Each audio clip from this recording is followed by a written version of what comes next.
The 199th edition of the Roy's Boys podcast starts right now. Carolina basketball family is the strongest there's ever been.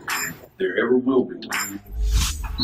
Nate Humphrey hands King Rice the ball. Pushes into Hubert Davis. 8 seconds. Davis trying to get free. Over to Fox. Fox, baseline. Up for the shot. Good. Off the glass. Oklahoma calls timeout. But the game is over. The game is over. Carolina has upset number 1 Oklahoma. Been ready on his second attempt. That one is no good. They battle for it. Loose ball. Recovered Marvin. He scores. With 20 seconds left to play.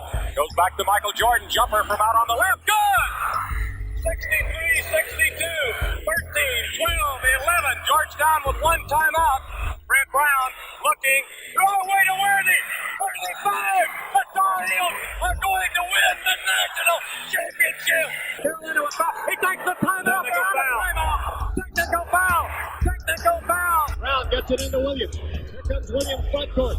Williams on the drive. Gets it back out the head. Long outside shot. Short rebound. It's over. And how about the Tar Heels? They are the national champions. The Tar Heels are the national dadgum champions.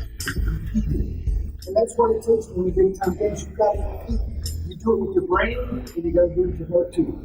And that's pretty doggone good. From QCBroadcasting.com, this is the Roy's Boys podcast with your host, Josh Marlowe. Hey everyone, and welcome to another edition of the Roy's Boys podcast. We are powered by Carolina Electrical Services. Today was supposed to be the season recap podcast where we recap the 2020-21 season in depth and really put a wrap on it and move into the off season. But we've got to move into the off season first, and then we'll go back a little bit later this week or next week and recap the season. As it was reported after the loss to Wisconsin that transfers were on the table for Carolina basketball, meaning players leaving the program, not Roy Williams and the staff bringing in new guys to join the program. And that got underway today, about 10 o'clock or so this morning. Big man Walker Kessler announced he is, in fact, entering the transfer portal and will be leaving Chapel Hill for the next season and the rest of his basketball career. And, I'll welcome in my co-host right now, Anthony Pagnotta. Buddy, this was, I think, in the beginning of the ACC season, if this would have happened, you would have understood. He wasn't playing a whole lot, got buried at the end of the bench.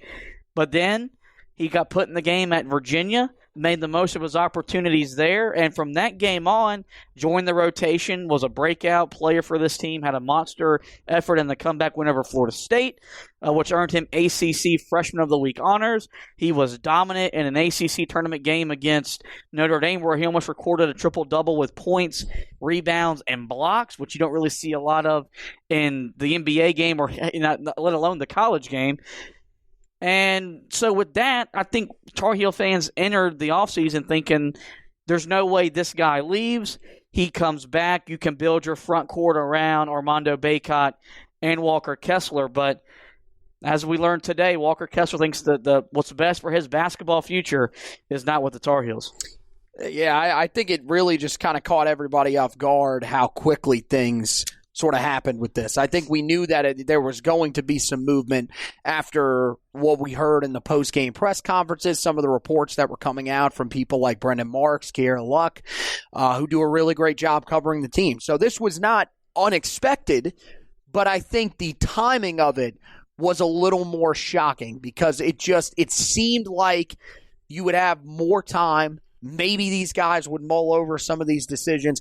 This appears to be one that was already in the head of Walker Kessler, and the decision was made for him. Yeah, I think he knew before the season ended he wasn't coming back. But I also feel like, and of course we can't confirm this, I think if Roy Williams knew this was a possibility, they got beat on Friday, so they were probably back home either late Friday night or sometime on Saturday. He had his exit meetings yesterday, which is where Walker Kessler then, of course, told him in that meeting, I'm not coming back. So I feel like if this is a possibility where there's this much potential for you to lose a lot of guys, the sooner you do it, the better, because you need to give yourself as much time to find a way to replace those guys. So, I told you as we were talking about this on Friday, as we were looking at all the news coming in from these reporters, I didn't feel like this would be a slow process. I feel like if these guys are leaving, it's going to happen sooner than later. And so with Kessler, he's the first one to go. It's better in the long run for sure. I just think that it is kind of it stings a little bit if you're a Tar Heel fan, maybe even a player on that team, where it just seems like that was a really easy decision for you. Yeah. It didn't really seem like it was something that had to be thought over. And look, I mean, there's a bunch of different reasons why guys can transfer. This season was not easy on anybody. This was a season unlike any other. Nobody's ever been through anything like this. I mean, the only thing that you could compare it to would maybe be, World War I, World War II times, where, guys would go overseas. They would come back and play for different teams. I mean, there were guys, in basketball and football that would play for 3 or 4 different teams in their time in college during the 1940s. That was part of it back then. It's so different nowadays. But I think one of the big things is that when you look at this, it's only the start is what we're hearing. Yeah. That's where there's more concern. If it was just Walker Kessler that was leaving, okay, maybe you're not as concerned. Maybe you think, okay, this team is still in really good shape. I mean, we're hearing rumors that that honestly, me and you could be suiting up for this team at this rate because they ain't going to have nobody. There's thoughts that half of Mac Brown's football team could be out there playing for the team on the court in the winter. Like, I mean, these rumors are crazy. I don't think it's going to get to that point. But there are legitimate sources that are around the program that are saying that there will be multiple guys and big name guys at that will be moving on and transferring. Yeah. So it's hard to try to keep your mind from running to who could that be?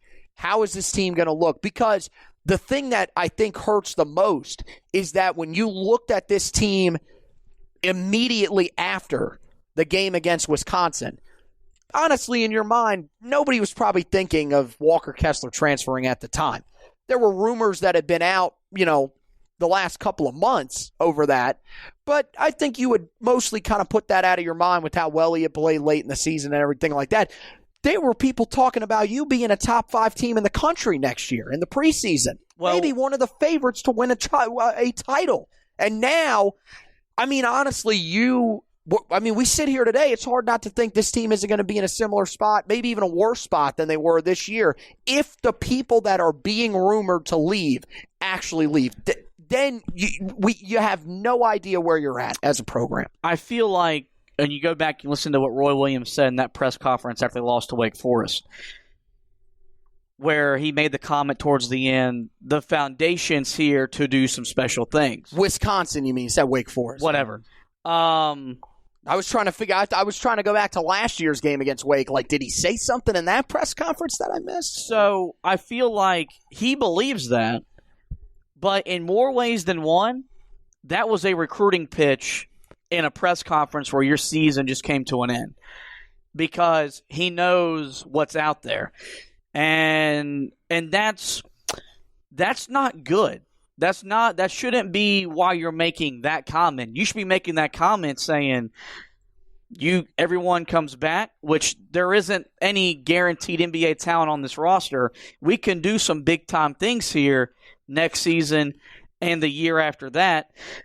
This is the 3rd straight year with a transfer out of the program, joining now 7th Woods. And last year you lost Jeremiah Francis and Brandon Huffman, and we'd be remiss to think that's not a bigger deal than what it is. We're not going to sit here and butcher these kids for going and making decisions they think is best for their careers, both on and off the basketball court. That's not my job. That's not what I'm here to do.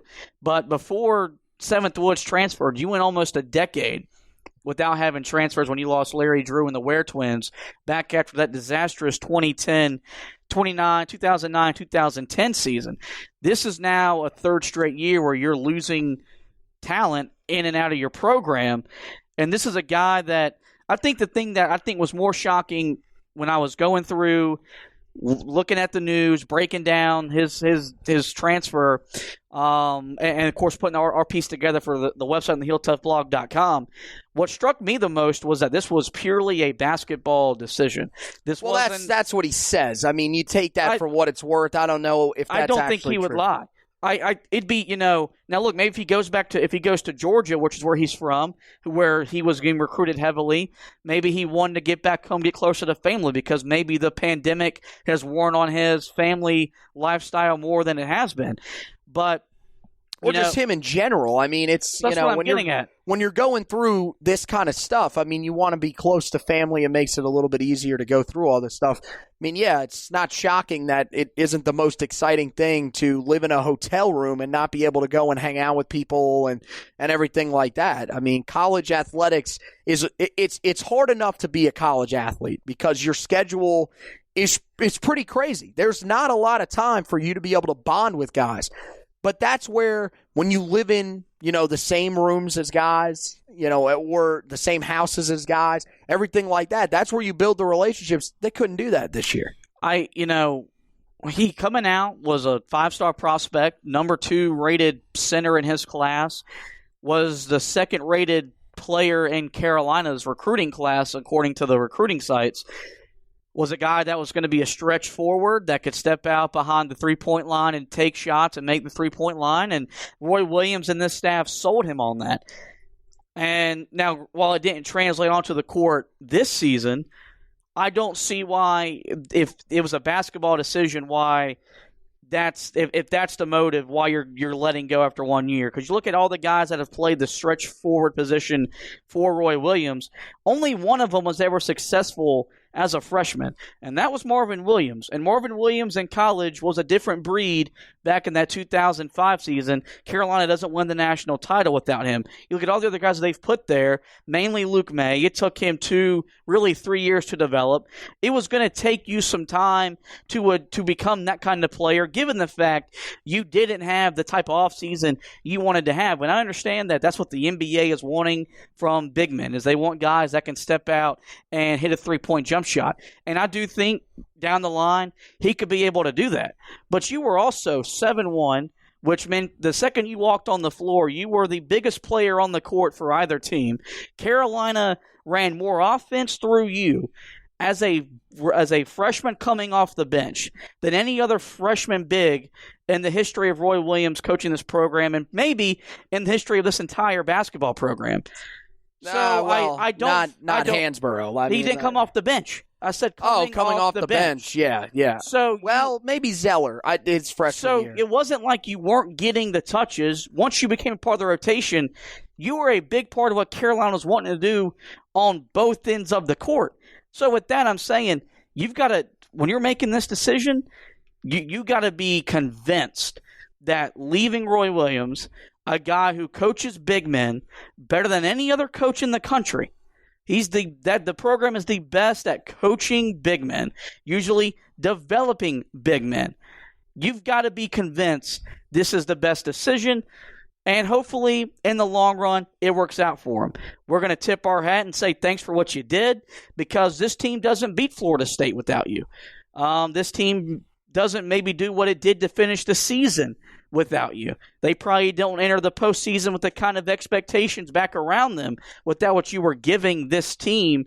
But, at the end of the day, it's you've got to be convinced that leaving a Hall of Fame head coach is what's best for you. And with that, we'll move to roster turnover, because, as you mentioned, as everyone's mentioning, this is the first of what we're hearing potential mini moves. And something that Carolina isn't used to going through this, not from a transfer side of things. Duke and Kentucky, they do this every year because they do the one and done thing. Carolina, they're having guys that are willingly, potentially thinking about leaving your program. The other big name that's being floated out is Caleb Love. And it's kind of hard not to mention his name after his dad sent a tweet out on early Saturday morning, about 4 a.m. So a really weird time to criticize your coach's, your son's coach and all that. But he put a lot of blame on Roy Williams for the way the season went. And I guess for the reason that Caleb